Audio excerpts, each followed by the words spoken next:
The U.S. Navy and RAN conduct combined operations in South China Sea.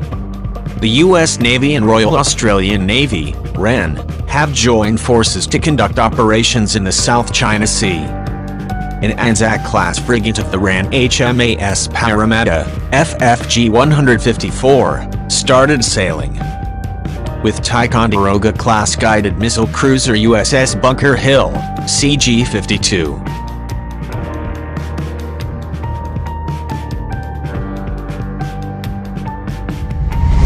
The vessels later joined the amphibious assault ship USS America, LHA-6. And Arleigh Burke-class guided missile destroyer USS Barry, DDG 52. The combined operations of the ships were initiated with force integration training and maneuvering exercises between Parramatta and Bunker Hill.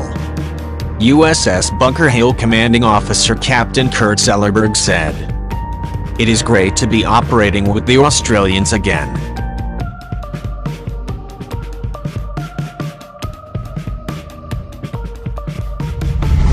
Every time I have deployed to this region, and to the Middle East, I have had the good fortune to operate with the RAN."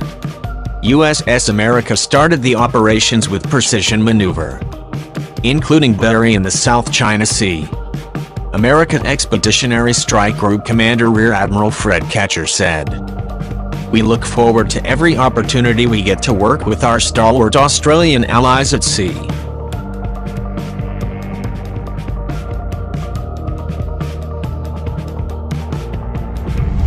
To bring this much combat capability together here in the South China Sea truly signals to our allies and partners in the region that we are deeply committed to a free and open Indo-Pacific. Operations including integrated live-fire exercises, coordinated helicopter operations, and small boat force protection drills were performed with Parramatta.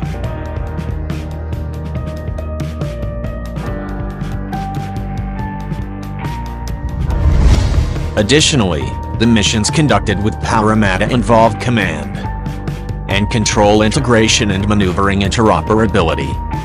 The combined exercises provided the navies of both countries opportunities to partner in all warfare areas and strengthen their bond further.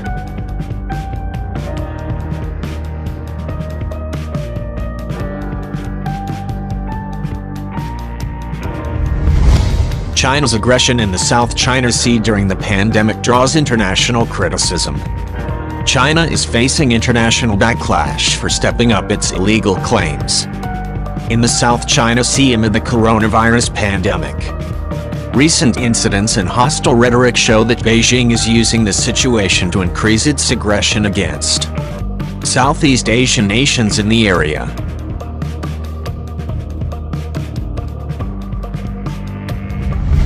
China is facing major backlash for stepping up its illegal claims in the South China Sea after it announced the establishment of 2 new administrative districts on the Paracel and Spratly Islands, to which it unlawfully claims control.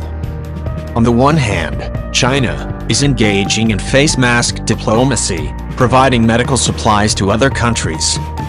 But on the other hand, it's on the offensive, said Richard Heydarian, an academic and former Philippine government advisor.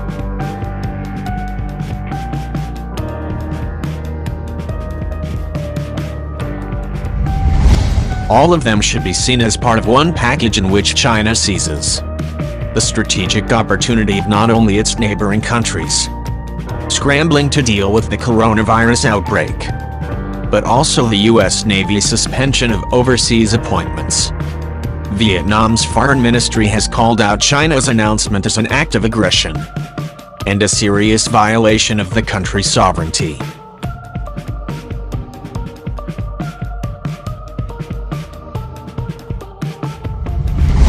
Despite the COVID-19 pandemic, China continues to promote aggression and violate the sovereignty of states in the South China Sea.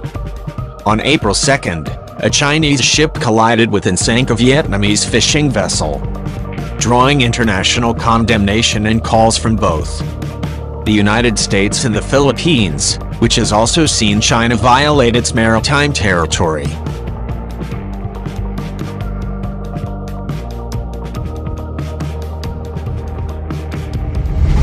COVID-19 is a very real threat that demands unity and mutual trust. In the face of it, neither fish nor fictional historical claims are worth the fuse that's lit by such incidents," said the Philippines Department of Foreign Affairs.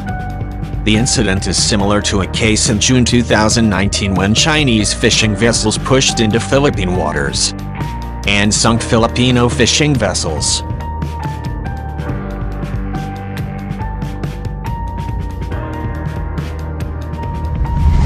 The United States strongly opposes China's bullying, said as Secretary of State Mike Pompeo last week before a virtual meeting with the ASEAN foreign ministers, adding that China is coercing its neighbors in the South China Sea, even going so far as to sink a Vietnamese fishing vessel. Australian Foreign Minister Marise Payne said Thursday that her government is concerned about reported efforts to disrupt other countries' resource development activities, the declaration of new administrative districts, over disputed features and the sinking of a Vietnamese fishing boat.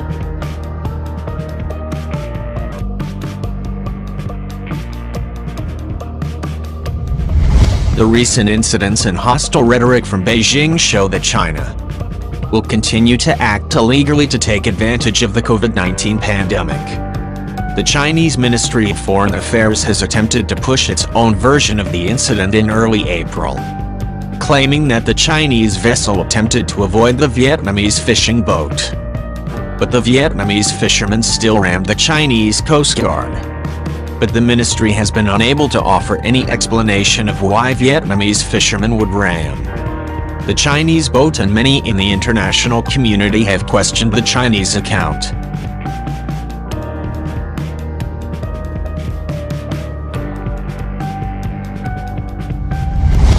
China retaliates for action of the UN. Many experts believe that the sinking of Vietnamese fishing vessels is in retaliation for Vietnam's diplomatic actions at the United Nations against Chinese claims at the United Nations. In late March, Vietnam submitted a diplomatic note to the United Nations protesting China's sovereignty claims in the South China Sea.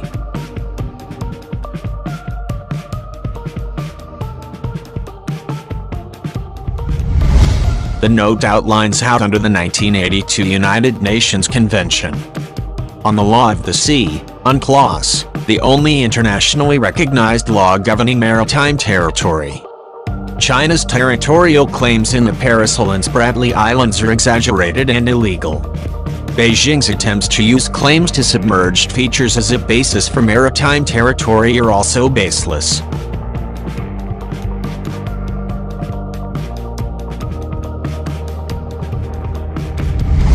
Vietnam protests claims on the East Sea that go over boundaries as stated in UNCLOS, including claims regarding historical rights, the note read. These claims hold no legal value.